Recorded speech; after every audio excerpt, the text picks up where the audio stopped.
Welcome back to another episode of Spiritual Teachers Podcast. With me today is Simeon Astoria, calling in from Texas.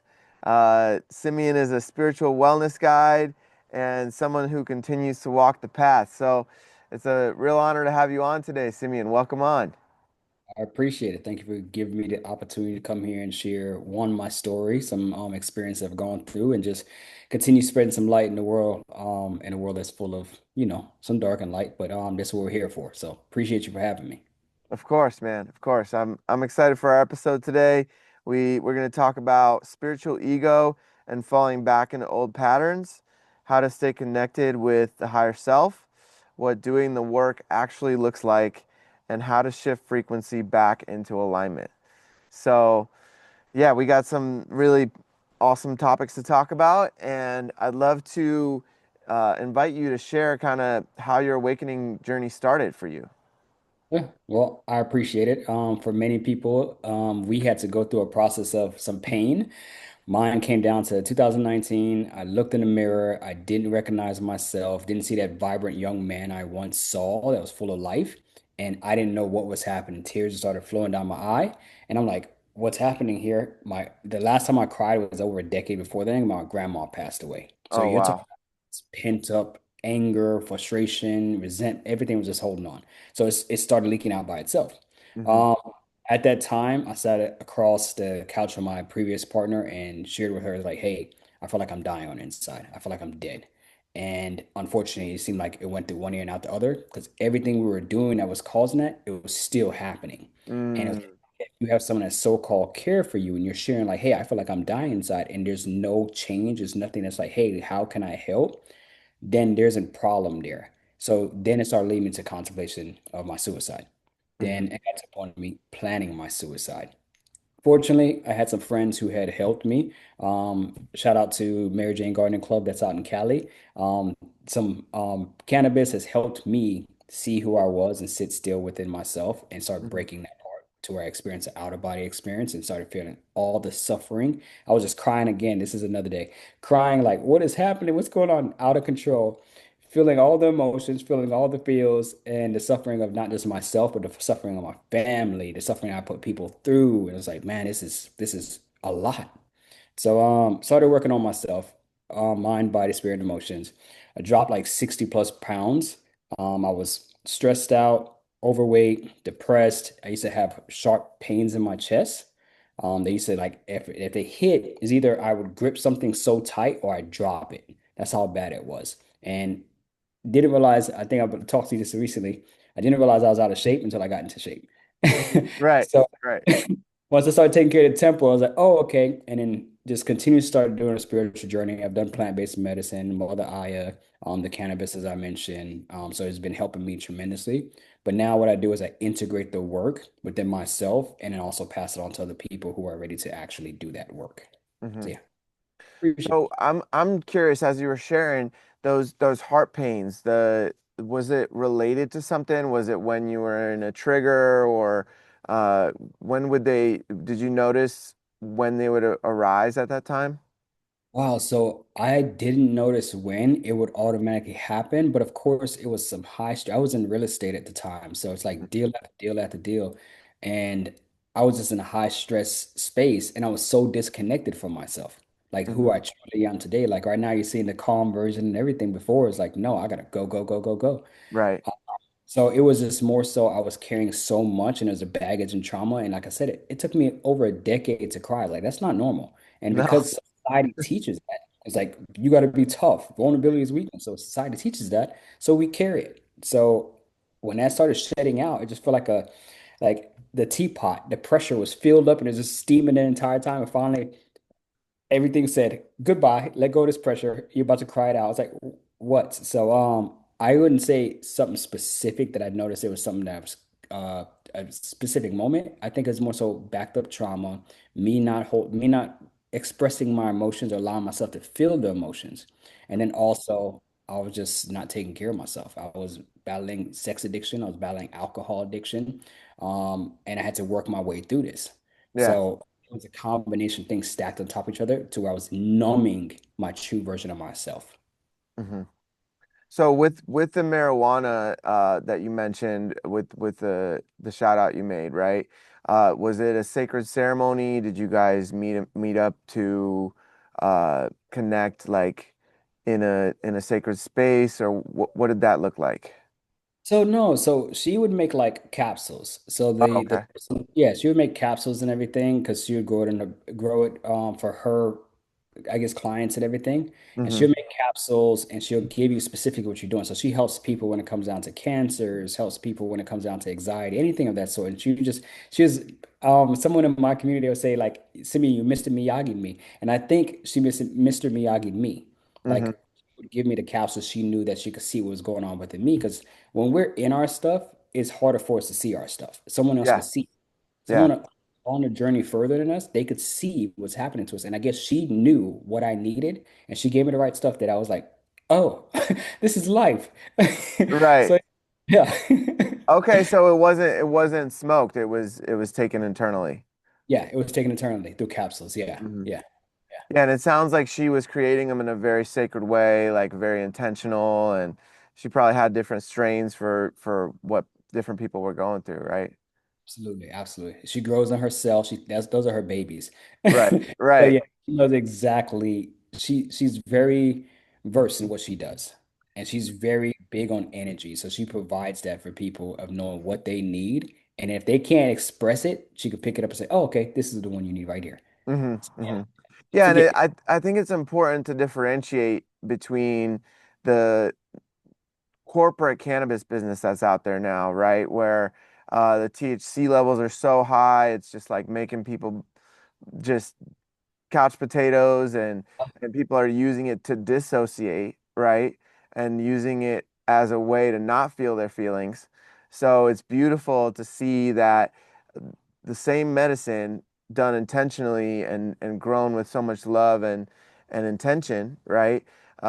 Can be so beneficial for people, you know?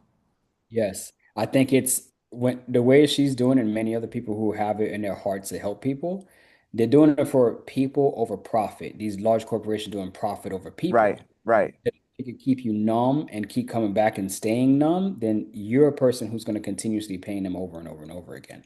right, But you have people who are absolutely looking to help. How I did it when I looked at when she would give it to me, I looked at it as a tool for me to go within myself and see what's coming up for me. So see my blocks, see where I'm doing wrong, just see where I can work on me to become the best version of me, of right. myself. So I agree with you 100%. I think there's a significant difference between the corporations versus like someone who is very caring and wants to see people heal. So Right. that was a huge difference. Yeah. Yeah. Yeah, and I think a huge part of it is also the way she grew it and the way she put all that love into it, because you can feel that, with any type of medicine. It's I can feel it, at least. I'll speak for myself, right? Yeah. Like there's a frequency to it. There's a intentionality in it, and that makes a big difference.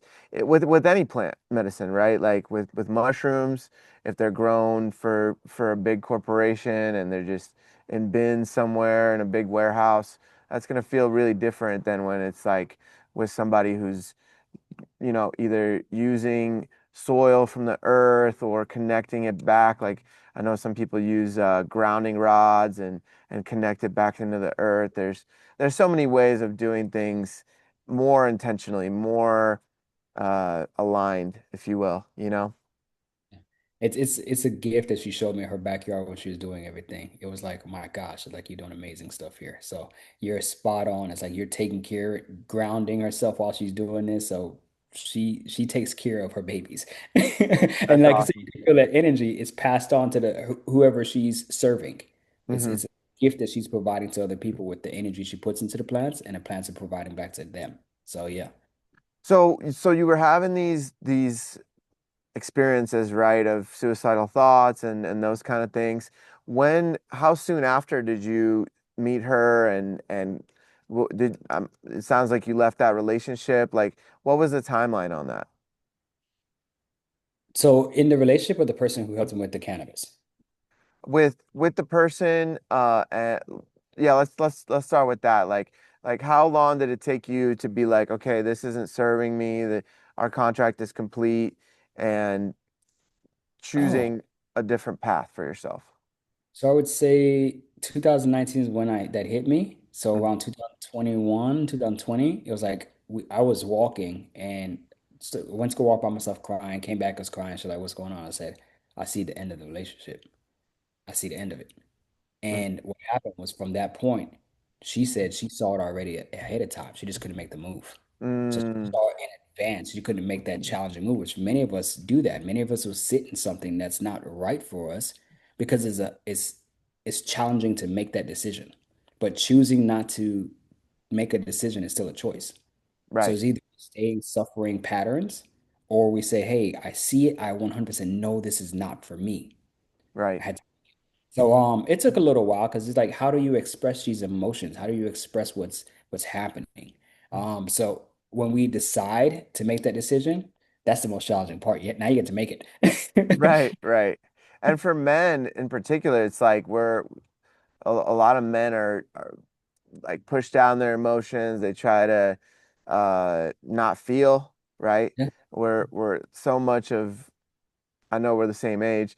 So much of our upbringing, right, was like men don't cry, men don't feel, men should just suck it up, be the protector, be the, the tough guy, and work through it, and but we weren't given the tools, right? We weren't given many tools to work through it, and so a lot of men would and still do choose unhealthy ways to deal with it. So I'm really happy to see that you were able to align with the tools, align with the people that were meant to help you. And so you met this woman and she helped you with the cannabis. So that was around that time, 2020? It was around 2018 when I met Okay. her. Yeah, so basically I was joining a Toastmasters group where to help you with speaking and everything because this Oh, was in cool. California and every and I was like, okay, I'm gonna continue speaking better. Mhm. So she was in that group as well and we became friends in there. So she started providing, I guess at the time of being around me, she could tell like, hey, this person has some things going on. This person has some things that is coming up for them. Hmm. And she did was she, like I said, she missed me, me. Yeah. Yeah. So when it came to the point of her pouring into me, it was still from, I would say 2020 when she actually started pouring more of the cannabis supplements and everything, or it's not supplements, but cannabis Hmm. um, toward me. So 2018, it wasn't like, oh yeah, here, let's do this. It wasn't Right. 2000, it wasn't like this. It was more like when she see me going down, when I Right. was everything started crashing. It's like, what's going on? What's happening? And then that's what she started providing her services, her gift to me. So I knew her before, but I think when everything started crashing is when she decided, hey, I'm gonna step in and help. So I think that's how it happened. Okay. And I think that, for some people, there's a threshold that people reach when they are doing the work, right? It's like, okay, I'm gonna feel only so much, right? I'm gonna feel till here, and then that's enough, right? Like then people might say something like that's too much or that's my limit, right? And for me personally, I've found that when I put limits on it, then it just elongates the process.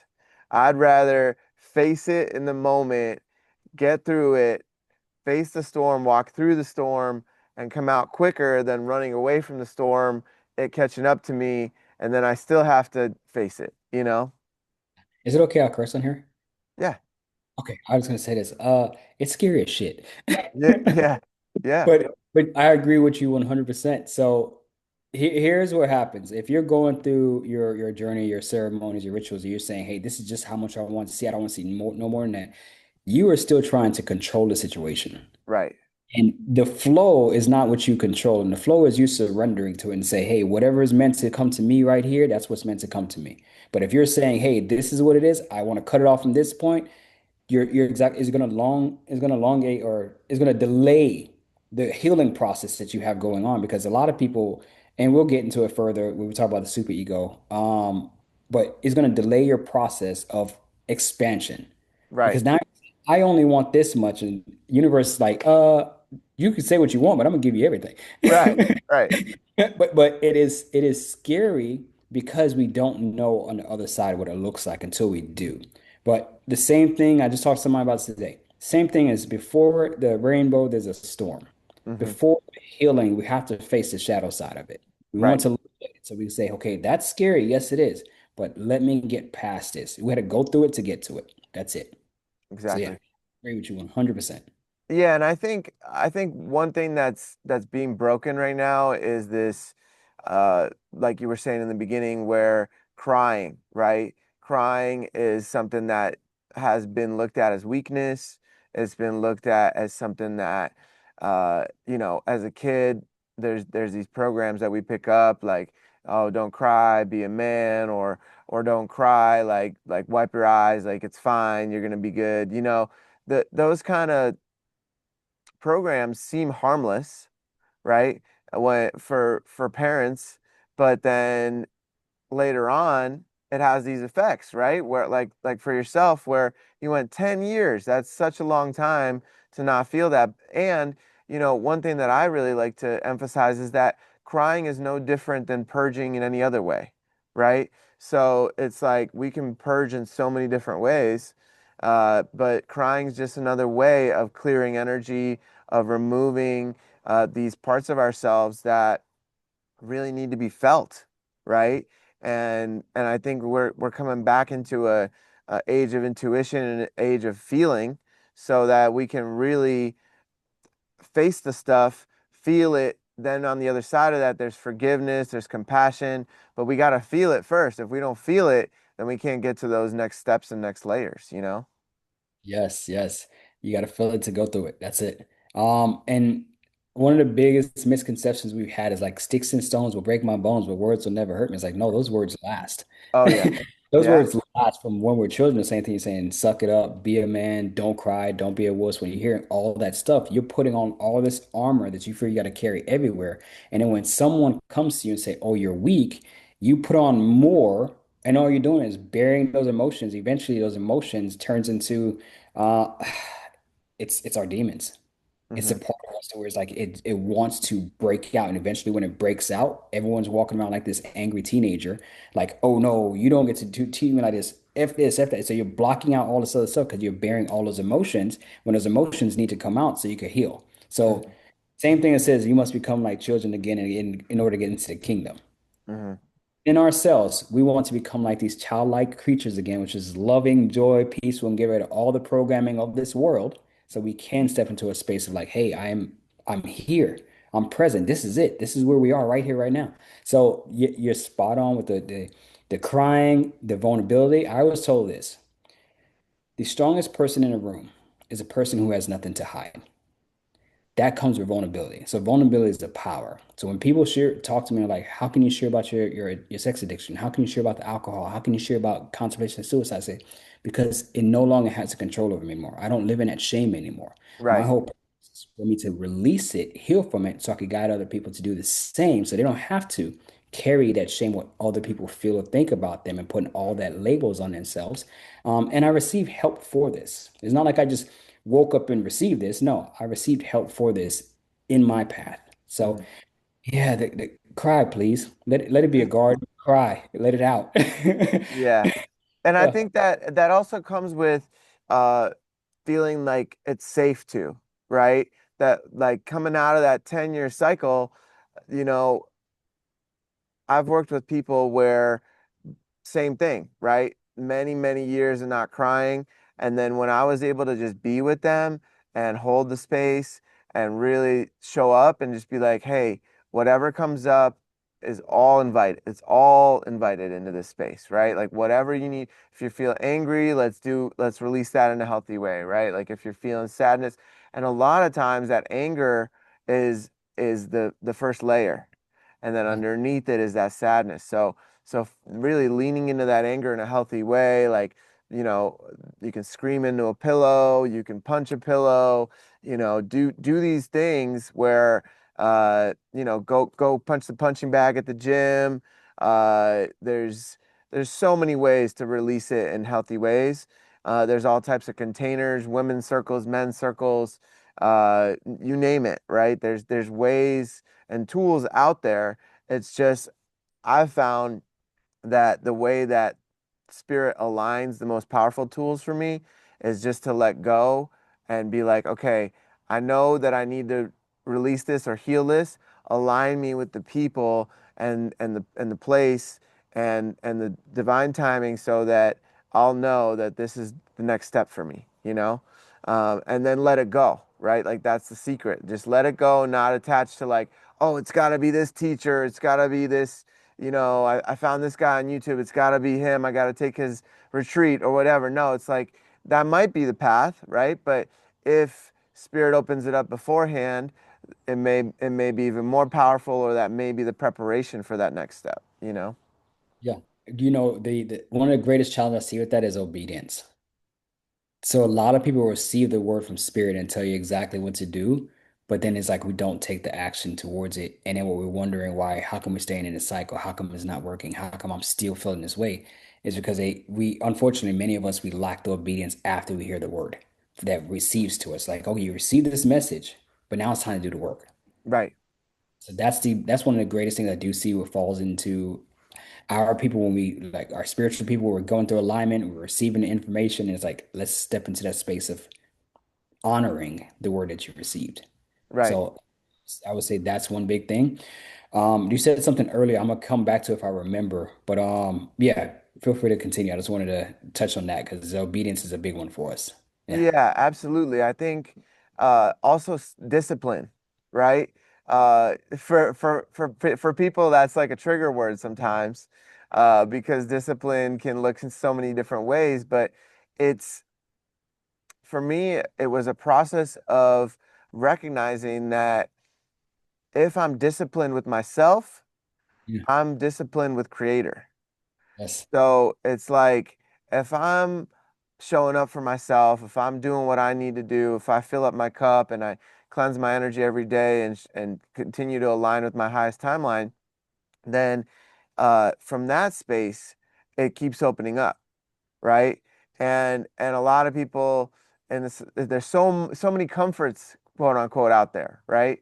There's Netflix, there's so many ways to find comfort, and the discipline isn't what we were taught. It's this devotion to self and the devotion to the path, like we mentioned in the beginning, right? Like staying true because the benefits and the rewards are so much greater when we lean into these things and see the rainbow, like you were mentioning on the other side of the storm. And a lot of people don't get to the rainbow, Yeah. right? They're like, oh, the storm's here. I'm gonna go smoke some weed. I'm gonna go watch some Netflix. I don't want to feel it. I don't want to face it. I'm not ready. But when we do, there's a huge reward, right? There's so much like juice that comes out of that lemon, right? Yeah. Whereas like you're just gonna get a little bit of the peel, you're gonna get a little vitamin C, but if you just lean into it, there's so much to harness and gain from that. And it looks different for every person. And, some people are like, oh, but I gave up this. I don't want to give anything else up. But it's like, what if you just listened a little bit, then spirit is guiding you that this is the next step for you to really expand and right like people are like, oh, why am I stuck in my business and I can't reach these goals? Or why can't I attract the partner that I really desire? Or why can't I find my spiritual tribe? It's like because there's this one thing that that individual most likely knows that's blocking them from the next stages, but they're not ready to give that up because there's maybe they've been doing it since they were 14 or since childhood, and now giving that up is like losing a piece of identity, right? Oh my gosh. Yes. Oh my gosh. Yes. You said that great. So it is said, in order to become the person you're meant to become, the old version of you must die. Right. So we want to leave it behind, saying, Hmm. okay, how do I step into the version of me that I am today to become the version of me who I want to become? And the same thing you said, not everybody sees the rainbow. This is what it means by many are called, few are chosen. This path is narrow. What is it to sell your soul but gain the world? So sometimes, like you said, some people will go and do something that's off their path and they're creating something different that's temporary satisfaction. And then what you realize is that you lost yourself once again. You lost who you are because you decided to do something on your own path instead of listening to what spirit told you to do. You chose your own path. And now you're wondering why you're going back into a repeat cycle of the things that we once did, the things that we're not willing to let go of. And you were spot on when you were talking about that. It's that we want to be able to say, hey, this one thing that's holding me still. How do I release this in order for me to get to this next expansion? To raise my frequency so high. Sometimes it's that slingshot. This thing's pulling you back, pulling you back, pulling you back, and eventually, or the bow and arrow, you let it go, and you're gonna just expand tremendously. But you're right, it is a challenge because now it's identity. When it comes down, you said devotion as well. Devotion, commitment, all those could be triggering words for people because it's not like, oh my gosh, this is a lot. But when we wear that, it's like, yeah, it's part of it, but don't have to wear it. Don't make it part of our identity of who we are. Just Hmm. know that one, follow the path, continue being open to receive the messages. Once you receive the message, act on it. I was told this way. Faith, the greatest form of faith is action. Mm. You're taking steps and you don't know what's going to happen on the other side of it. Now, Right. if you keep repeating the same steps, you know what's going to happen because that's your comfort you're talking about, like the Netflix, the dopamine hits when we have our notifications go off because someone liked our post. It's Hmm. those dopamine hits that prevent us from the comforts you talked about, that prevent us from saying, "Hey, how do I get to this next step? Let me move Right. here to the next space." So, Hmm. yeah, it's a gift how you said that. You said it perfectly. It was great. I appreciate that. Thank you. Thank you. Yeah, it's a refinement, right?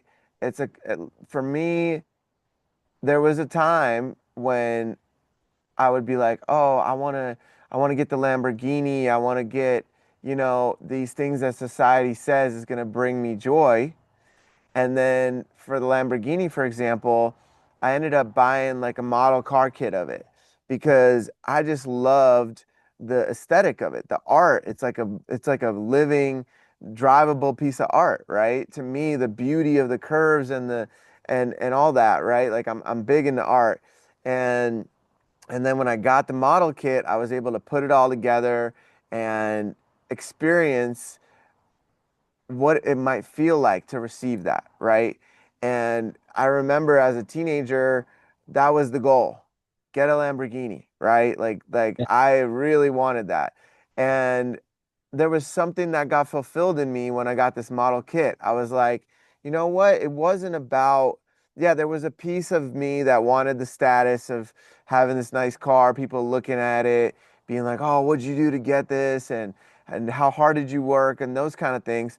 But more so than that, it was the art piece, right? Like, okay, I really appreciate this piece of art and I don't need to spend at the time it was like $100,000 for a Lamborghini. Now it's way more than that. But it was like I can use that $100,000 to buy a house, to get land. Like I can use that to help so many people, to build a community.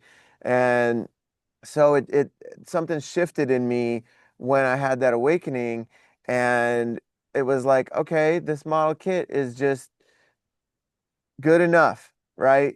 And now there's I can still appreciate the cars when I see them driving around town, but there's no desire to get that because I know what, even if I had $1 billion, I wouldn't use that $1 billion for something like that because it's more of a machine to feed the ego.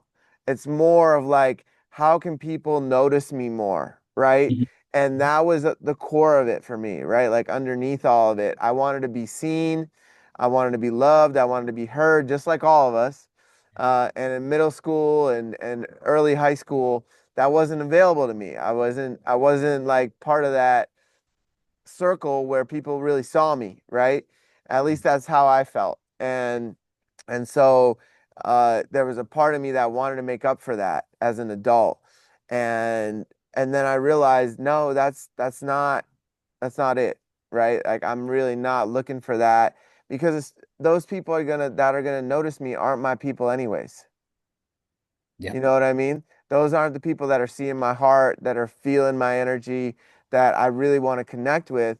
I I want to connect with people that don't care about what I do for work, that don't care about, where I'm getting income, because that can change and shift every day, right? So I care about people seeing me, people connecting with me on a deeper level, and that was one of my processes with facing that ego and connecting with that. Can you relate to that at all? Oh, absolutely. Hmm. Absolutely. It's always I have middle child syndrome. Okay. So Okay. yeah, it's like you're looking for this attention you feel that you didn't get. And what Right. happens is I'll share where I noticed it. So I remember one of my lives when I was a kid. I remember I was in speak families from Jamaica. I grew up with a Jamaican dialect. And when I went to public school, I was told I couldn't read well, couldn't write well, couldn't speak well. I was put in speech classes, ESL, and then I also failed the first grade. So from a little child, you're hearing you're wrong, you're wrong, you're wrong, you're wrong, you're wrong, you're wrong. So what do you think? You think you're wrong. It's like I'm obviously nothing's right with me. So that's where ego was born. I remember in the ego began, but I just became numb. But I remember in seventh grade, a gentleman said, "Yeah, you used to be in these classes with us, the ESL and the remedial classes." And the ego said, "No, I wasn't. You're lying. No, I Hmm. wasn't." So it defended itself. It's like, "No, I wasn't." And that's when it started changing. And what happened was in seventh grade is I put I used to see my aunt and my brother wear like color hazel contacts and everything, like those brown ones, and I put those in my eye. That was the ego saying, I'm going to kill this little child. I'm going to get this Mm, little child and end this existence. I'm now going to rule this child's life. And from mm, that point, it was attempting to prove itself to everybody else. right. Ego it's wild. So it took over. Now the authentic version of self, everyone who's running from ego, the authentic version of themselves is like they're sitting in the back seat. The ego's driving a vehicle, and it's like you get comfortable in the back seat. You're talking about those comforts earlier. So when we're staying on our Netflix, we're staying in our dopamine hits. It's like we was like, oh, there's a blanket over here. Let me put this blanket on. And you're sitting in the back seat, and eventually you're like, oh, let me snuggle up. Let me get in the baby seat and just I don't gotta do anything no more. And you lose yourself. So 100% many of us, I got to the point to where it's like I wanted to prove myself to everybody else. And now today it's like I don't have to prove anything to anyone. It's like if the same thing you talk about the Lamborghini. If this is just anybody in this world, if you're looking to buy something to be flashy to everybody else, you already lost yourself Right. because you're doing it for everyone else. You're looking for validation outside of yourself when you're not looking for the guidance within. You're looking Right. for everyone else to treat you a certain way because that's what we didn't get as children. So that's what we're wanting, but we're not realizing in that want, we lose ourself in our want. So like once again, what is it to gain the world but lose your soul? You're losing who you are. You're losing your essence. You're losing your divinity instead of saying, hey, let me come back to me. I pray. Many people go through their awakening so they can experience it. It sucks at first, don't get me wrong. Some people have this beautiful awakening. Oh my gosh. Some people are like, oh my gosh, what is happening here? Right. Right. So mine just happened to be like, oh my gosh, mine was an ugly version of mine. So but absolute identity with the ego has taken its place. And I remember that lie that came out of my mouth just to protect self. Once that person said you was in these class because I was worried about somebody else's what someone else thought. It's like, oh Right. no, let me pull back on that. So yeah, it's most definitely an identity, ego. Once that takes over, it's challenging. It is challenging to take back control, but it's possible to take back control. So yeah. Absolutely. Absolutely. And I think you and I are living examples of that, you know? But yeah, for me, I think the ego still exists Mhm. at moments, right? And it's about expanding the awareness for me and being able to recognize when the ego's coming in. And what's really fascinating is another thing that is challenging for some people is saying I'm sorry. Mm. It's so crazy because I'm on the other side of that, but like looking back at it, there was times when I was like, no, I'm not gonna say sorry. I'm not gonna like it felt like I was giving a piece of myself up for something, right? And I've learned that there's way more on the other side of that for me personally, and being like, hey, you know what? Taking accountability and responsibility for my actions. Like, hey, you know, I had a little hiccup today. I had a moment where I was real triggered or something happened and I was out of alignment and I'm sorry, right? And I had a friend come over the other day and that friend was like, I have a really hard time saying I'm sorry. I'm not going to do that, but I will, do these other things. And I was like, why? Right? Like, what is it about saying that particular thing is so difficult for some people, right? And and it was just like I saw this like deeply rooted program of like some sort of belief related to saying those particular words, right? Like that might make the person feel less than, or it might make that person feel like, oh, they gave away their power, or who knows what it is for each individual, right? But I found that when I broke through that ego barrier, right? Of like being like there is so much more beauty on the other side, and the connection and vulnerability and those kind of things where I show up and am vulnerable first, because then it opens the door for the other person to be vulnerable. And if if there's that refinement of holding space and being able to really meet that person where they're at, then that conversation can take a totally different turn, as long as it can come back to the essence of it. Like, hey, we're on the same team. I love you. Like, we're trying to get to the other side of this, not butt heads and who's got more ego, right? Like who's Yeah. got more to show, right? And so that piece is, I think, very interesting. The apology piece of it. Yeah. You're right. Some people they feel like they're gonna lose their power behind it when they Hmm. say that, or it's challenging because they're afraid of the same thing we are talking about. Like when you're going through your expansion, you say, "I'm gonna only want this much to show to It's me." the same energy, Same thing, because you're like, if I say this, what next? Where do I right? fit? So it's like that's where it comes down. That part of it's still holding and gripping. It's like, hey, now don't get me wrong. Some people you're gonna be like, hey, how do I say it? You're attempting to learn the right way of saying it. But if you're absolutely this person, like, I'm not gonna do this because you're carrying that because you don't want to face the other emotion that. So healing work takes courage. It takes courage. So for you to look at it and say, hey, I'm in the wrong at this, and I believe I need to make it right.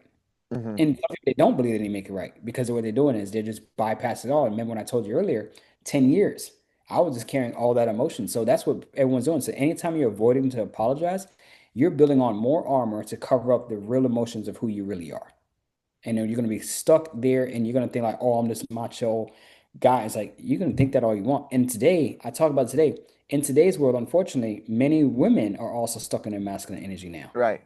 So men, they're stuck there. They don't want to deal with their feminine energy. It's like, no, we have that as well. When you find a blend between the two, it's like you're in a great space. But now because of work, because society norms and everything, a lot of women are out of touch with their intuition. And what they're doing is just seeking outside themselves. Like you have such a beautiful power. You have such an essence within you. So when you go into your intuition and you realize your truth and what you feel, my gosh, you know that that's you. That's your essence. It's Yeah. like lose that. If anybody's watching this, I'm begging you, don't lose that. Yeah. It's a gift. It's a gift. So yeah, yeah. No, but I agree with you. The apology is a big one. It's you're just building on more armor that's gonna bypass or that's gonna block out your true essence of who you are. So yeah. Yeah. And as you were talking, it made me think about the physical body, the temple, the vessel, right? And these stuck emotions start to look a certain way on people, Yes. right? So it sounds like for you in those 10 years, it looked like putting on weight, right? It was more. I just had a conversation with my brother's, one of my brother's friends. Went to go move some chairs for a graduation thing they had. Yeah.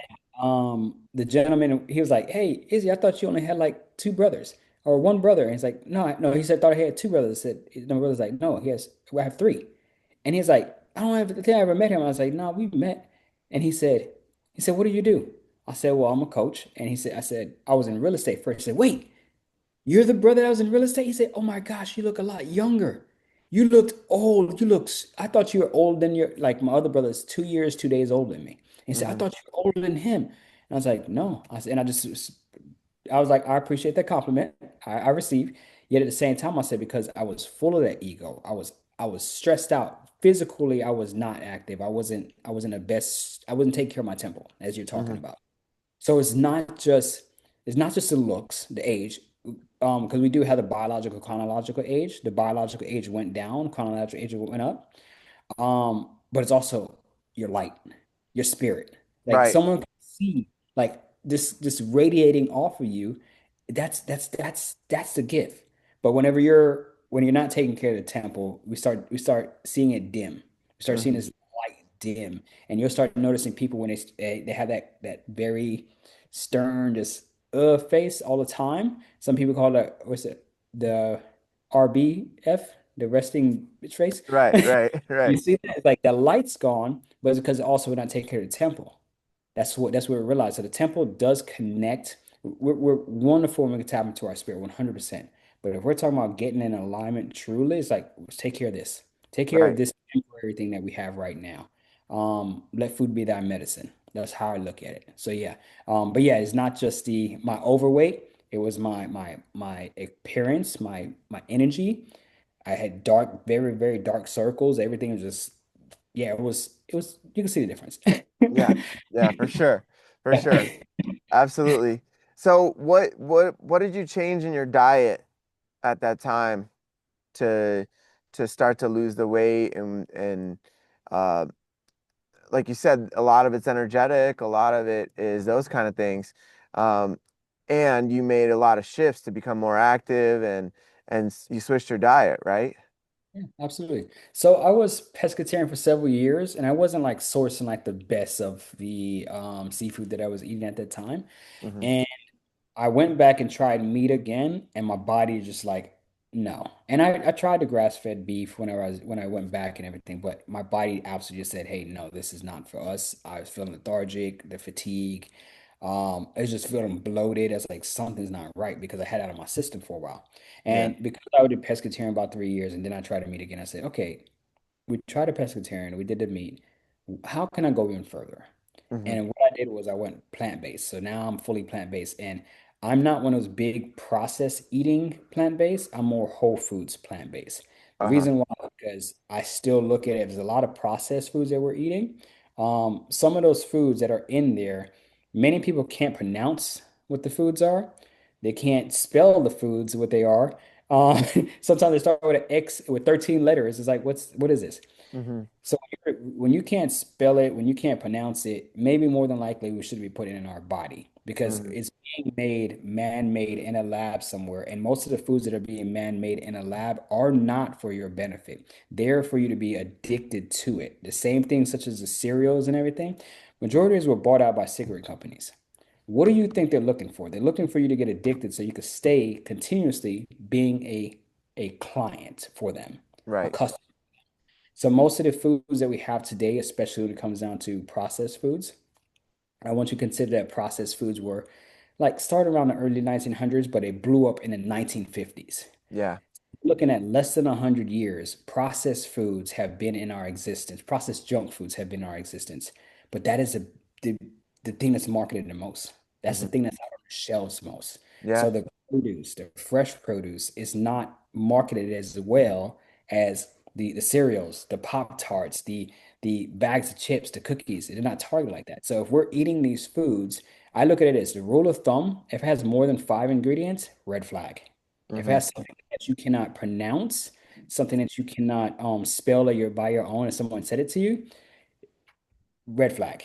Hmm. So it's just being mindful of like when we're going back to nature, it was a garden of Eden. It's like let's go back to what Mother Earth is providing for us and start giving that into our body, and we're going to process that well. So it's not saying I'm not converting anybody to become plant-based. It's your choice what you're choosing. I would just say if you're a person who still chooses to eat meat, anything like that, source it. Make sure you know where your stuff is coming from. Me personally, I'm just a person saying if it doesn't go from Mother Earth, I don't want it. That's what I realize that aligns with me, my energy for me to stay tapped in and aligned to spirit. So, yeah, Yeah, yeah, absolutely. I agree with all that for sure. And one thing that I have been experimenting with and resonates with me is eating by your blood type. good, good. Yeah, There's yeah, there's a few books out there about it, but basically certain blood types do well with meat, other blood types don't. Other blood types do well with being plant-based. So it's pretty interesting. For me, I tried the plant-based, and pescatarian is like my ideal scenario. And yeah, it's because I, I intentionally pray with my food. I intentionally every meal I thank the if I'm eating fish or seafood, I thank the fish and the seafood, and I make sure that it's wild caught and had a good life, because all that plays into we take all that energy inside our bodies, right? yeah. And so many people are depressed and they're wondering why, and it's because you're eating a McDonald's hamburger that the cow was mutilated and had a terrible life, and then all that energy is going into our body. Yes. So yeah, I'm very particular about where the food comes from, how I'm eating it, and I find that any of the red meats just don't. It's been many years since I've had any red meats. The only exception I make is for bison, Yeah, because yeah. they don't use any hormones in bison.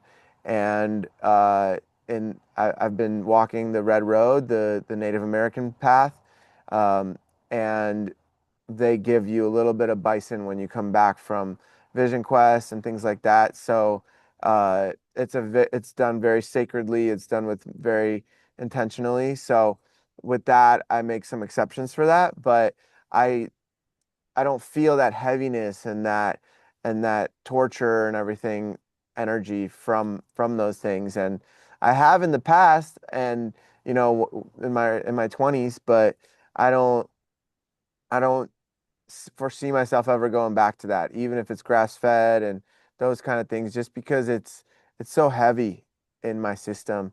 And just rarely I'll make an exception for bison. And so yeah, it's really interesting. The blood types, when I learned about that, it made a really big difference in how what my body needed because of that blood type. And when I realized that I was already experimenting and refining that, I was like, oh, I'm already doing this, what it Yeah. says in this book. So I was like, okay, cool. This, but I encourage people that are listening to look into that if it resonates, to check out what blood type you are and what sits well in your body, what takes a long time to digest, what is best for you, because I know some people that thrive on eating meat, but that's most likely their blood type is aligned with that. And that's why I say I'm not here to convert anybody. Right. So I'm a person that's like, no, you need to eat this way. And it's like, no, if you know that it works well for you, then absolutely go for it. Now, Yeah. the same thing you talked about is like when you said the red meat's heavy for you. That's like if you were to choose it, other than the bison, of course, because the bison is a cleaner meat.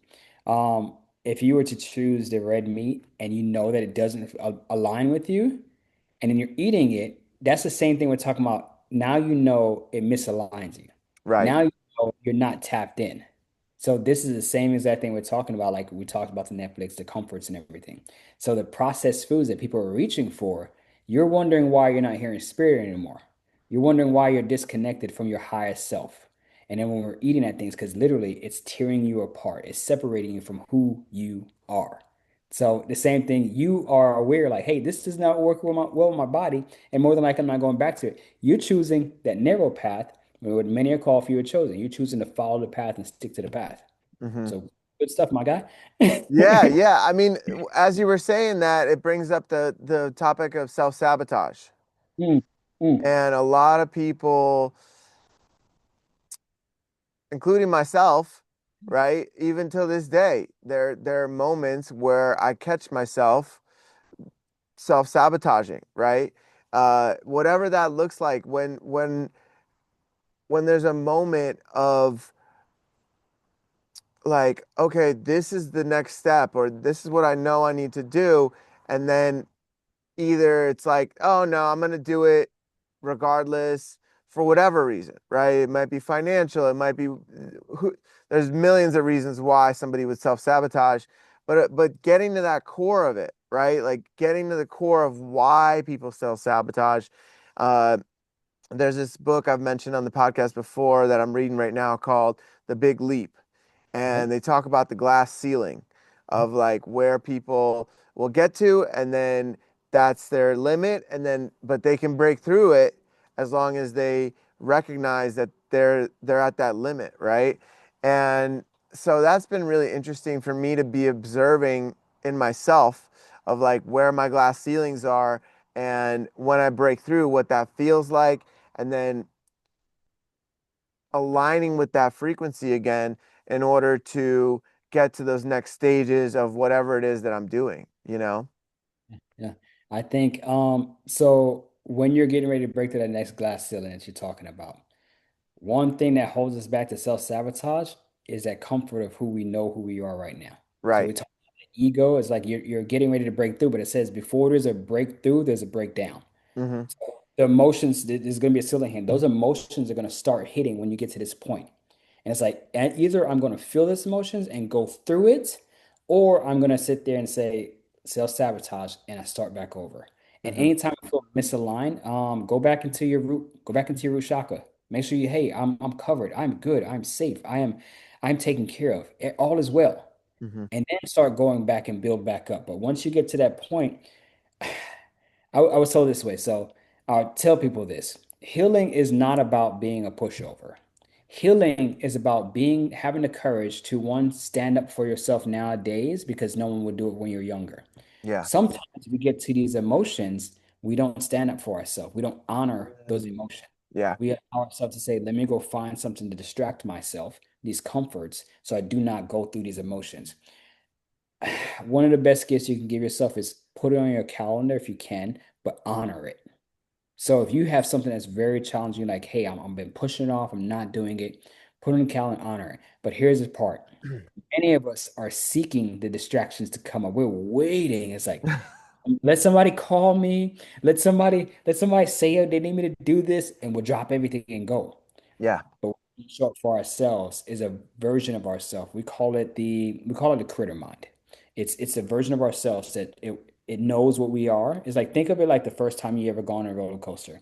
You're waiting in that line, and at the back of the line is all excited. It's like, yes, yes. As we get closer, anxiety starts kicking in, like, oh my Oh gosh, it's yeah. then you get there and you're like, oh my gosh, it's actually happening. And you start going up, and it's like, oh my gosh, what's gonna happen? That's what it is as we're going through this. We're getting to the top of that hill on the top of that roller coaster. Mm-hmm. And what we do is until we say, I'm going to break past this point, sometimes we just want to sit there. We want that roller coaster to start going backwards instead and go back to the landing station. But what happens is it breaks through and you come back on the other side. It goes down, but that's life. It's going to be ebbs and flows, light and dark, yin yang. But we want to make sure and honor that feeling right then and there. Feel the emotions of it. So recently, someone sent a text message out and the feelings came in. I got out of alignment. And my brother said, how come you're not practicing what you're preaching? I said, no, I am. Mm. I said, because healing does not mean we do not look at our emotions and feel them. Healing means I have the courage to feel them in my present state so I do not push it back there and then it comes back later piled up with all these other feelings I'm blocking out and bury me. No, I'm going to feel in my emotions and then I'm going to release it so I don't carry it. So the same thing when we get here, feel the emotions, feel that energy so we can break through that next glass ceiling and get to that next space instead of self-sabotage and come back down here. So Yeah. no one, it's progress, not perfection. That's how I look at it. That's how I was taught as well. It's progress, not perfection. So Mm-hmm. yeah. Yeah, and it brings up that piece of like being for me, I don't care anymore about what other people think of me. It's Mhm. about being a little bit better than I was the day before, right? That's it. And it starts to build on itself, and then eventually it like let's say every day you do 1% better. By the time 100 days comes around, you're not at 100%, you're at 1,000% because it doubles and triples and continues on to grow from there. So, uh, and there's setbacks, right? There's little Yeah. hiccups, and but then instead of saying like, okay, feeling bad about it, right? I just accept it and be like, okay, next time I'm gonna do it this way. And that's where those little refinements are, right? Like where it's like, okay, I'm not feeling bad about it, but I've recognized where I was out of alignment and now I can refine it and next time do a little better, right? And I think that uh that has cumulatively expanded on itself, Yeah. and that's what allows for that growth to get to those next levels and to those deeper realizations. And you mentioned something in earlier on in the podcast where you said that uh, you got to listen, right? Like you got to be Mhm. able to hear the intuition and then act on it. But for a lot of people, they're so distracted, there isn't this availability to listen, right? It's not available, or it might be so quiet, in our ear that it it doesn't register as something, right? And so, what are some of the tools that you've found that help you really listen and get to that space? How you start your day. For the most part, when people wake up, they're checking their social media, they're checking their emails, they're checking their text messages, they're checking what's happening with anything and everybody else. If you wake up early, the energy is very quiet. It's very still. No one's like moving around so much. But if you're waiting until you start your day, you put all this chaos in front of you. It's like, let me just get everything in front of me. All the dopamine hits are coming at you at once. Like, oh my gosh, yes, let me do this. And then your mind saying, I need to do this. I need to get this done. I need to. So you're already putting yourself, your nervous system now is in the sympathetic nervous system, which is like the fight or flight. You're starting your day off in a crash course. Hmm. Instead of saying, let me wake up, take my time to sit in some stillness, some quiet. Let me go within. Let me go into my meditation. Let me go into myself, sit with myself for a bit, tap in, get in a line, go ground outside, take some nice deep breaths. And before we allow ourselves to get distracted by the program of this world, allow ourselves to go within ourselves and program what's going on in here. So that is going to be one of the greatest steps first is how you begin your day. If you already begin your day rushing, running, your nervous system is now shot. Your cortisol is now spiking. You're Hmm. wondering why you need 10 cups of coffee a day. It's like because this is how we're starting. We're Hmm. starting in this way. Now we're becoming complacent on the rush life. So when someone tells you, how do you get back in alignment? Slow down. Get back into the present moment. Come back here. And they're like, I don't have time for that. I need to get this done. I get that. But I have this. I have this. I have the kids. I have this. I have this job. It's like, yeah, you do. But what happens when you lose yourself because you have all this? It's the same thing as we have a little daughter. It's the same thing when I tell you on an airplane. Whose mask do you put on first? Yours. Because Hmm. if you don't get yours on, you can't take care of anybody else. So we're going to this world trying to pour into other people while not sitting there taking care of ours. It's like Hmm. we must fill our cup up so we could pour it over to other people. A lot of people are burned out. Their hormones are all over the place. We're misaligned from ourselves. We can't hear that voice that you're talking about, such as spirit guiding us, the downloads that are coming in. We Hmm. can't hear it because we're always searching for something outside of ourselves that I need to get this done. I need to get that done. Here's social media. Here's the emails. Here's just for the jobs. Like, go back within yourself for the start of your day, the very beginning of the day. Give back to you so you can give back to the world. Yeah. Yeah, yeah, for sure. Really well said. And there's a lot of different tools out there besides meditation. There's um, a plant medicine called hape, Yeah. where it's like a tobacco snuff that gets you really grounded. That actually helps me get deeper into meditation. There's Kundalini yoga or any type of yoga, like starting a day with some stretching. What I've been doing lately is 2 hours of no phone before when I wake up. You know, I wake up a little early so that, you know, by the time the 2 hours is up, I'm already done. Another great thing is going to the gym, going to the sauna, steam room, getting the sweat out before before going on the phone and getting all that dopamine dump, right? And yeah, there's so many different ways of doing it. You can start with some gentle stretching. You can go on. Uh, we have something called a chi machine that the Tibetan monks, they'll hold each other's ankles and oscillate each other, and that like gets the chi all aligned in the body. And the chi machine is really nice to get the energy all the spine aligned and all the energy aligned. You know, taking a cold shower is really nice to get really into the body.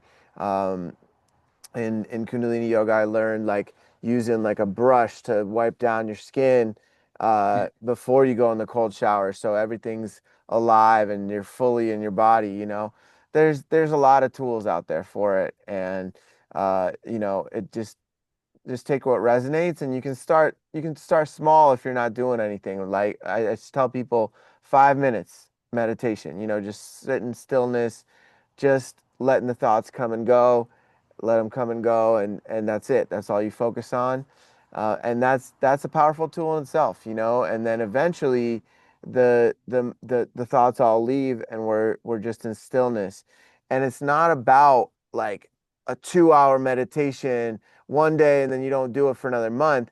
It's about building, like we said earlier, right? Like even if it's 5 minutes for a week, then 10 minutes for a week, right? And it builds on itself, and there's this beauty, and there's this beauty in getting together with people, joining a meditation group. You know, when there's people all doing it together, three or more. There's so many, you know, religious sects that say three or more gathered together are going to amplify the energy. So, you know, when I was in San Diego, we had a meditation group. We'd all gather at 6:30 in the morning by the beach to meditate. So all that's available. We just have to, like I said earlier, just set the intention, let it go, and then it'll come in however it needs to, you know?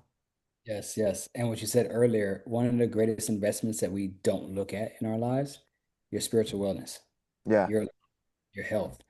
This here, as you're talking about, is compound interest. So Hmm. the version of who you are today isn't a version of you before you go into the awakening. Right. It's like you expanded so much. Same for me, same for anyone who's watching this. As you're watching this, I pray the energy that Peter and I are putting out right now is like it's helping guide other people or giving people remembrance of what this is.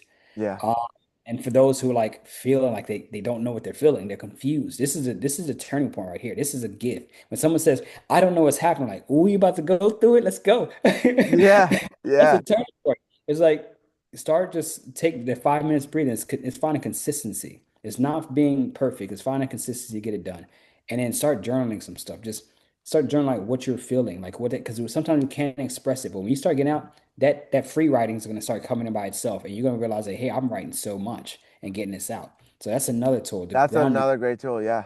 yeah, yeah, it's getting it out of us and not wearing it anymore. So that's what I like. I said those years I was carrying it. It's like I don't know how to carry it anymore. So I look at it as like the journal is. Let's say, for instance, we have a backpack on. We're putting in all of our traumas from when we were kids and everything, and it's like I'm choosing to carry this with me. And it's Hmm. like when you're journaling, it's like every time you journal, think about it like you're taking something out of that backpack and you're saying, "Let me put that down now." Let me put this down now. I don't got to carry that anymore. Yeah. So, and I'm gonna give this significant thing. Don't be superficial with the journaling. Oh yeah. Because a lot of people they'll write stuff, they're like, I'm afraid that someone's gonna see this whenever I die. Mm. Whenever you pass from this transition from this body and you go into the next, what does it matter? It's Right. like let it go. So be honest with yourself. Somebody find your journal, they find your journal, or whatever, but put it somewhere no one find it. But write down your truth so we can get all this stuff out of that bag faster. So we're not carrying it in our day-to-day lives. So yeah. Yeah. Or another option is to write it down and then burn it. Yes, beautiful. Right. Beautiful. Yeah, Yes. like just get it out, release it, like fully feel it, and then a full moon is a great time to do it. Full Yeah. moon ceremony, They have those all around every city I know. And, yoga studios and stuff. There's always full moon circles happening. So or you can do it yourself. You just go outside, you know, get somewhere where there's no trees or dry leaves, obviously, and Yeah. just put it on the pavement and let it all go, and it is a form of magic though. So Yeah. so be careful, right? Like so, it's good. It's all about releasing in a good way, and then coming back to love, right? Yeah. Like, and for me, I think this is important to mention. It's like there was a moment where I was a victim, Yeah. where everybody was against me. If somebody was trying to do this, somebody was trying to do that. Why is this happening to me? And there was a shift where I was like, you know what? My soul chose all this, every single one of these experiences, the craziest, most dark stuff to the most beautiful light and rainbows, right? My soul chose all that because all of it was important for my growth to where I am now.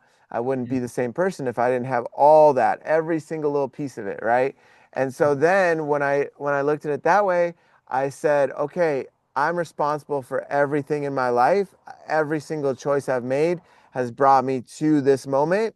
And then from there, there's an accountability piece of like, okay, I chose that relationship. I chose my parents. I chose my family. I chose to go to this university. Whatever it is that I chose, even though it doesn't seem like we chose our parents and our family and all these traumas, there was a part of me that took that accountability and chose it, even though it may seem a little bit far out, that Mhm. that was chosen by my soul.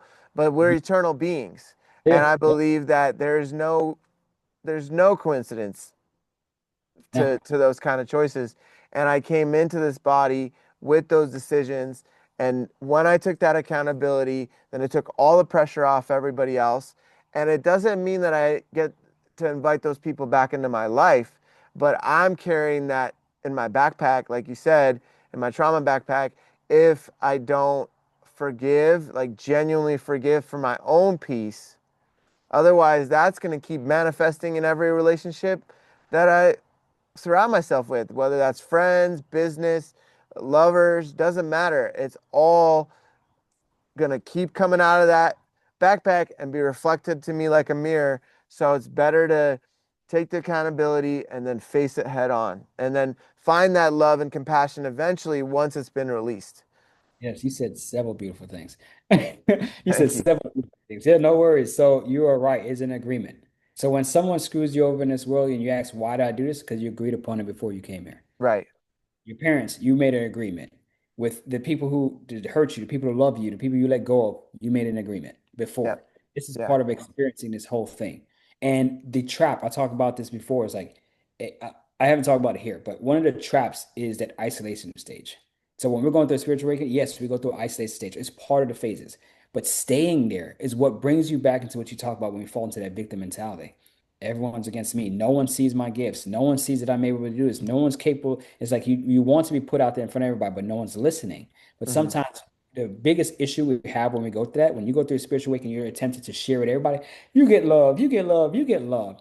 The problem with that is you're trying to share with the same people who are stuck in that trauma cycle. They're still stuck there. So Hmm. go around the people, get in your isolation stage until you break that energy, get to the next energy, to where you start surrounding yourself around the people who are in that path. So Yeah. this finding your life community. You're finding the people who are going to support you, guide you, help you on your journey, and stop trying to share it with the people who think you're weird now because you went through your spiritual working. He's like, "Who are you?" It's like, "I'm actually me. I'm not walking around as an NPC anymore." Hmm. Right. And the same thing is when you get out of that, you surround yourself with other people. Talk about it. They could see what's going on within you to help guide you. But when you stay in that isolation stage, this is where you fall back to no one's helping me, no one's just, and when you get a little bit of uh, traction because you're focusing more on willpower now because you got into this victim space, you're gonna go in and say it's all you, it's just you, it's just you, and then you get stuck into a point of that super ego coming in. Mm. It's like I'm doing this. I got this. I'm just like, oh, be careful with that because now you're gonna go down a sticky road. It's like catch yourself real fast, or everything will sit there and start going a different way, and you don't Mm, want it. hmm. So it's being mindful of that trap because it will lead you into that victim mentality. It'll lead you to where that ego comes back in as a different form. It's like it Right. comes back stronger. And that's what you want to be mindful with that super ego. When that comes back, it's like, oh, it created a whole new thing and you don't know it's there right now. You don't know it's now it's just blatant. It's there. Because think of it. What does that super ego look like? When you go through the spiritual awakening, it's like, oh, you guys don't know what you're talking about. I'm better because I'm doing this way. I'm eating this way, so I'm better than you. It's like, no, no, no, no. You allow the thing to create a whole new ego because you came through. It's like, go back to the love, the light, treat everyone one of a kind. It's like, you are me, I am you, we are one. And treat it as such. But when you fall back into the anger, the bitterness, the upset, and feel like that ego is all you, you just made a new ego come in. It's a And it's trap. Yeah, it's a trap. yeah, it's stronger than the one before. So yeah. Yeah. It's Yeah. it's a thin line too. It's Yeah. a thin Yeah. line. Yeah, it's a thin line, and I think one way that I've found helpful with that is remaining humble and coming back to that, right? Like where and also coming back to the student mentality, Yes. right? Like I I think that for me it was important to remind myself that I really don't know anything, right? So if I don't know anything, I'm from that space continuing to be the student. It just opens everything up. There's that awe factor. Everything is so much more interesting. It's so much more exciting, right? But if it's like, oh, I know everything already, I'm good, then there is no room to grow from that place, right? Because there is continuously, no matter where you are on your path, I believe there's always something to learn, whether that's a new hobby, a new craft, a new way of relating, a new way of communicating, a new way of refining how we show up, or refining how we hold space. There's constantly these refinements that can only happen if we're in that mentality of like, I really don't know anything, and I'm willing and open to continue to learn and continue to be open. And for me personally, these podcasts every week, I learn something new every week, and even if it's a slight little adjustment or a slight little download or a new book or a new video, like all that is compiling on itself and assisting and helping. And so for me, uh, I love doing this because of the guests and so much that I'm learning, and but I'm doing it from a space of like I'm open and I'm Yes. willing, and I'm not your guru. I'm Yeah. not I'm not here to I'm just here to be me, and you can take what resonates, and you're here to be your own guru. And there are certain lessons that I've passed, that you've passed, that other people have passed, that are there to help with those lessons. But it can only come to the people that come to you. I, during that initial stages, I was like, oh, I gotta get out there. I gotta share with everybody everything that I just learned.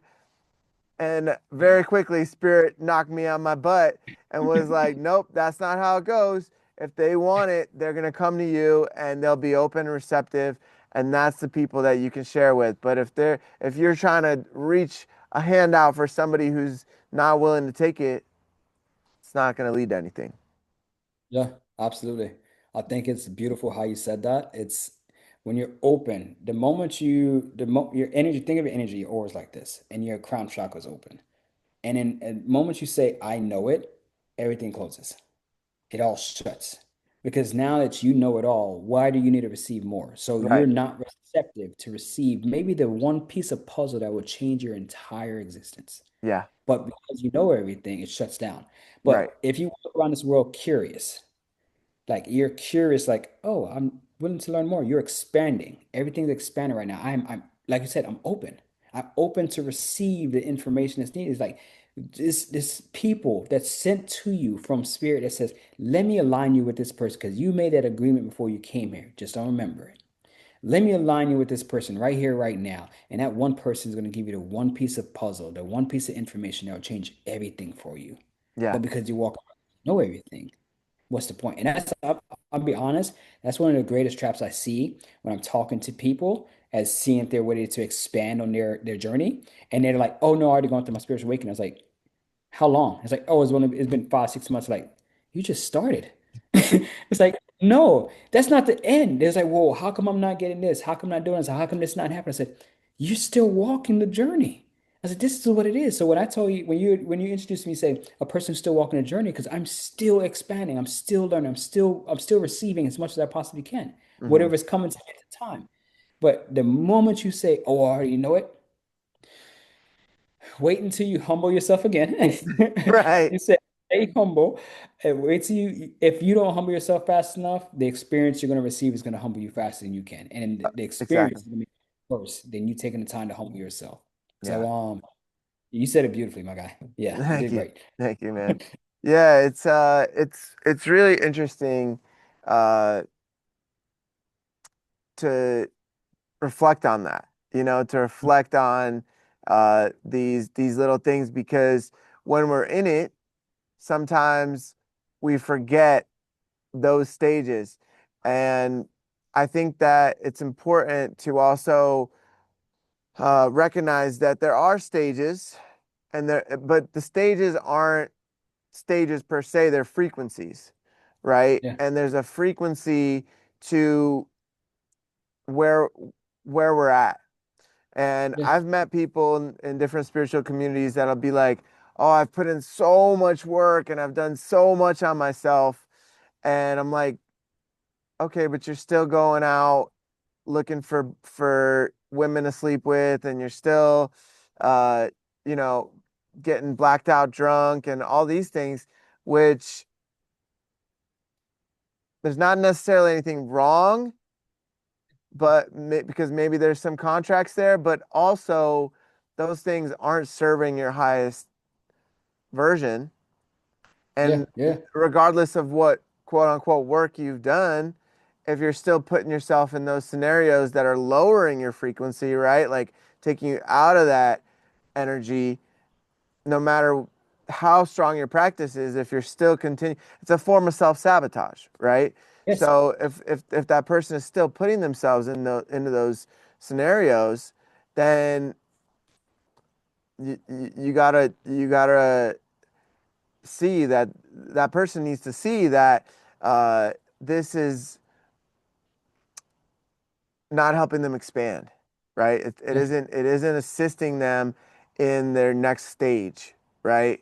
And like for some people it's just one thing, right? Like one thing they're doing that could just catapult them into the next level. For other people it's a few things, for other people it's a combination or they'll go back and forth depending on you know, even the weather, right? Like on a yeah, cloudy day, some people may turn to whatever their dopamine hits are, and that's okay, right? It's none of it's wrong.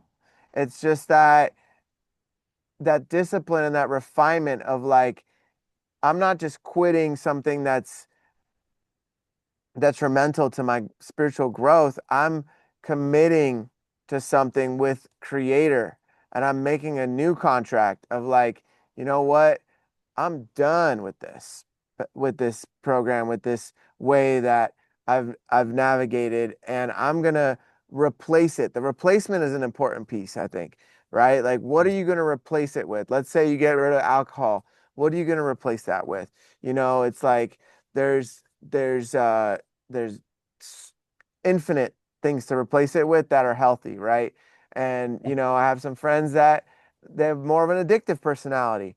Okay, if you're addicted, do something that is good to be addicted to, like the gym, or addicted to biking or tennis or whatever it is that you want to get addicted to that's really serving your vessel and your growth and your evolution. Yes, I agree with you. So there's two things you touched on I want to touch on as well. You're right. Replace it because energy is transmutation. You're just transmuting that energy. So if it's like, hey, you have alcohol, you have addiction, whatever it is, you have these distractions, whatever you're giving yourself, switch to something that's beneficial for you on your path because that energy, it doesn't just go away. We had to transmute that energy towards something else. So it's like, how do I go from here? If I know this isn't serving my highest self, this here is what can get me closer to becoming that version of myself here in my present state. Yeah. Let me take this energy from here and just put it over here. And it doesn't mean it's going to be perfect when you first start. It's going to suck. It's going to suck, but you just transfer it over. That's all you're going to do. Now, the other part of that is we talk about because we hear a lot. I'm doing all the inner work. I'm doing all the stuff. I'm doing this. I'm doing that. How come this isn't happening? That's more important than what we are doing is who we're being.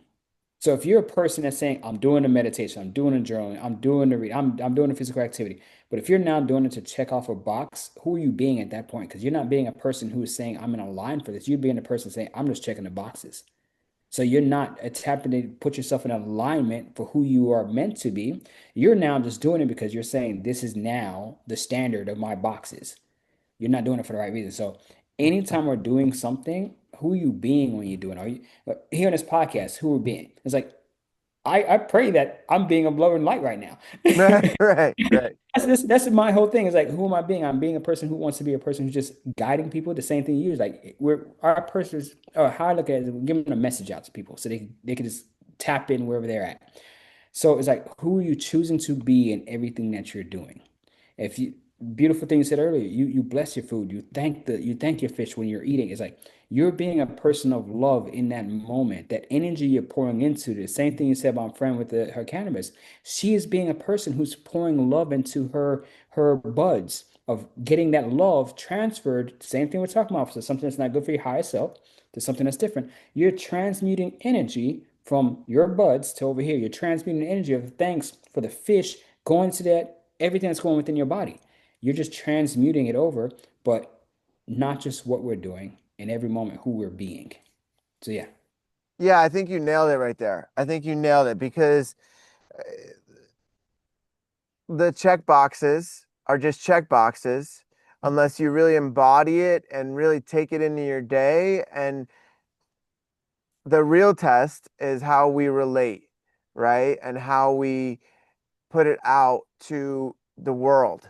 How are we helping others? How are we being of service, right? And not from a place of like, I need to do this. This is another checkbox, right? Because the checkbox is I've met some people that meditate every morning, but as soon as they get out of the meditation, they're back to yelling and going back into those programs, right? And so what's the next step for that person, right? What do they need? That each individual is different, but I think that it's important to recognize that it defeats the purpose of the thing, whatever the thing is, if the thing isn't making us a little bit more aligned, more in our hearts, more loving and caring, more compassionate, because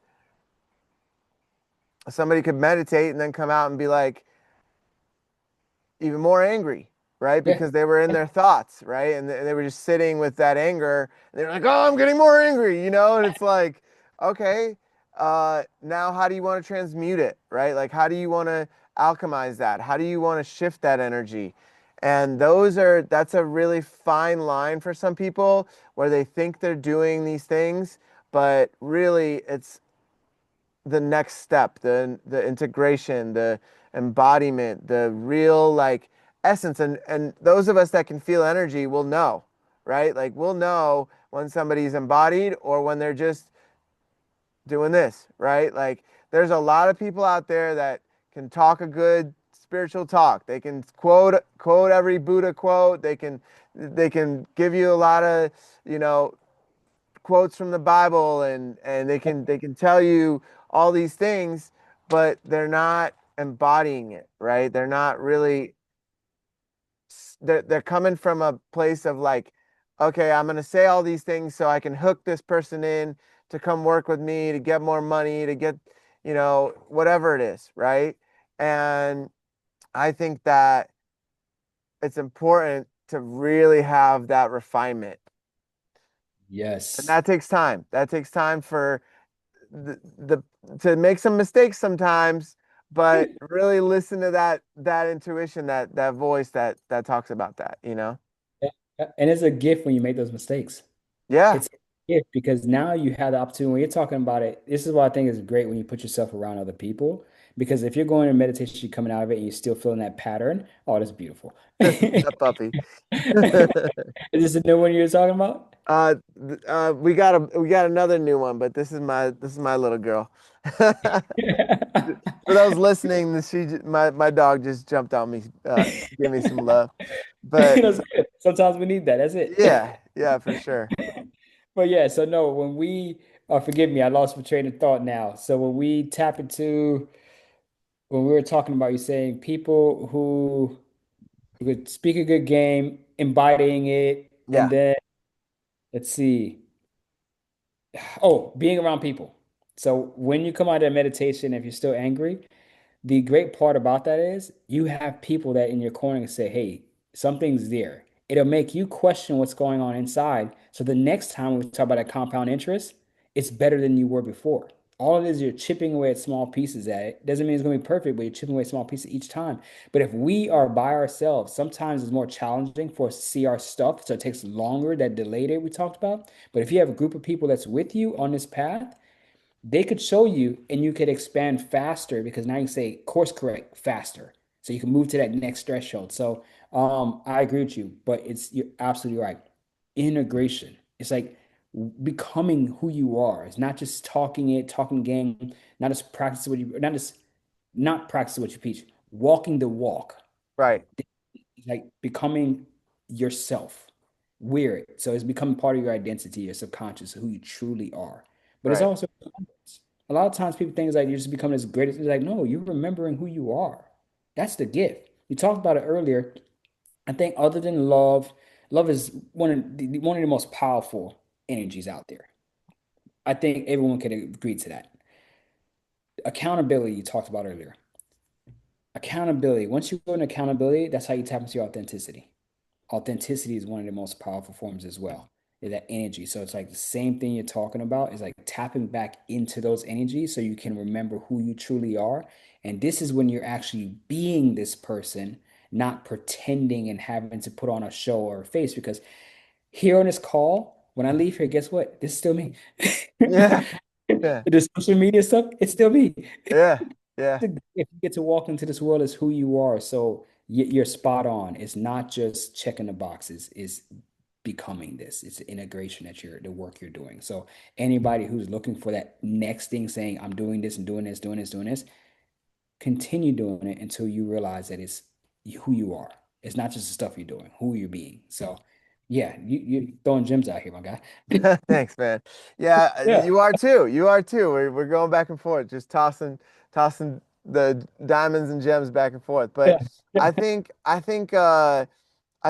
what you touched on was really important, and that's the blind spots that all of us carry, and having a really real core group of friends or family or spiritual family that holds us accountable and doesn't let us like doesn't tiptoe around our bullshit. You know, Yeah. Yeah. that's not like, hey man, you're doing this. Is that really in alignment for you? Right? Like, and then that person gets to choose, right? They get to choose. Do they want to break that cycle and take a deeper look at it, or do they want to continue? But I believe the friends that I surround myself with, I want them to call me forward. I want them to be like, hey man, right here, you could have showed up better. Right Yeah. here, there's a moment when you could have expressed that better. Maybe give it another try, maybe give it another go. Yeah. And from that place, uh, then I can see my blind spots and recalibrate and make that small adjustment for the next time. And sometimes it takes a few tries, but as long as there's that willingness to shift it, I believe no matter how old you are, no matter what you look like, no matter what where you're from, there's always an ability to be a little bit more refined, and there's always the invitation to go into a higher timeline and into a higher frequency in this reality. Oh my gosh. So we talked about it earlier because that humility is what allows you to break to that next threshold, that next expansion. Hmm. Because we already mentioned it earlier. It's without that humility. This is what we're talking about, the openness and closing. If you feel that you know it all already, why do you need to expand? You feel like you're perfect. If you feel like you know it all already, that means that you feel like you're perfect and you don't have room for expansion. So honestly, that's why I close it because obviously you don't have room for expansion. Hmm. But the moment you humble yourself, like you said a while ago, having that humility, the energy of that, my gosh, you're walking in this world like a child. You're Hmm. walking in this world that's absorbing so much, and it's like the great things is it's you see the beauty of the world because now you're like, oh my gosh, it's like you're seeing the world new. So that energy of humility brings you to that space of grounding yourself and be like, oh my gosh, this is amazing. Hmm. It's like I'm Right, experiencing this all over again. I right. like right now, I'm feeling the feels. Yeah, So I think it's a what you're talking about, that humility keeps that expansion for you to get to that next level. But the moment you tell yourself you know it all, the moment you feel, because at that point you're telling yourself you're perfect. It's the refinements you're talking about. Having those people in your corner. And when having those people in your corner, you have the same people, new people will come in and everything, but you have the same people because you will teach them how to relay the message to you. Because I was taught this way is like it's not the listener's job to know exactly what I'm saying. It's my job as a person speaking to relay it in such a way to you understand it. So right, if you get around somebody that's not in your circle and they're telling you, hey, you're not doing this right, you're like, excuse me, I don't know who you are. You right, get a little defensive. But if you have the people in your circle and they're like, hey, look, Peter, this is what you're doing. I just want to make sure you express it this way so you understand, like, hey, this is not what you said you're going to be doing last time. I want to tell you, you're doing this the same way. I think you might want to try this way. And right. that person is going to know how to relay the message to you because now you have that circle of people that you trust, the circle of people who come and share it a certain way to you rather than somebody who's, if somebody's in that circle and they're just always attacking you, then it's like, that's not the best person to share your blind spot with you because Yes, obviously they're misaligned and they're sharing something, but they're sharing from a perspective that may not be true. right. We just want to be mindful of who we have in those circles and make sure we do. Like you talk about safe space. You talked about it earlier. Because when I shared with you, when I shared with that person, I felt like I was dying on the inside. Obviously, I didn't have a safe space because that led me to the contemplation and planning of my suicide. Right. So, having that safe space to where we're not feeling like we're attacked, to where we don't feel like we have to defend ourselves, to where we don't have to feel like it's constructive criticism. It's Hmm. a constructive expansion. Think of Right. it that way. So yeah, no, you said it. I think you did that well. So yeah. Thank you. Thank you, man. So how can people connect with you? Do you have a website? We'll drop all the links in the description, but is there anything that you want to share so people could connect with you right now? Yeah, no, absolutely. If anyone just looking it up, you could use my name, Simeon Toria, first and last name. You can find it there. I have cleanse and heal within. I look at it as once we start cleansing what's going on, we get ourselves back into alignment. So we're healing within. He or she who does not go within shall go without.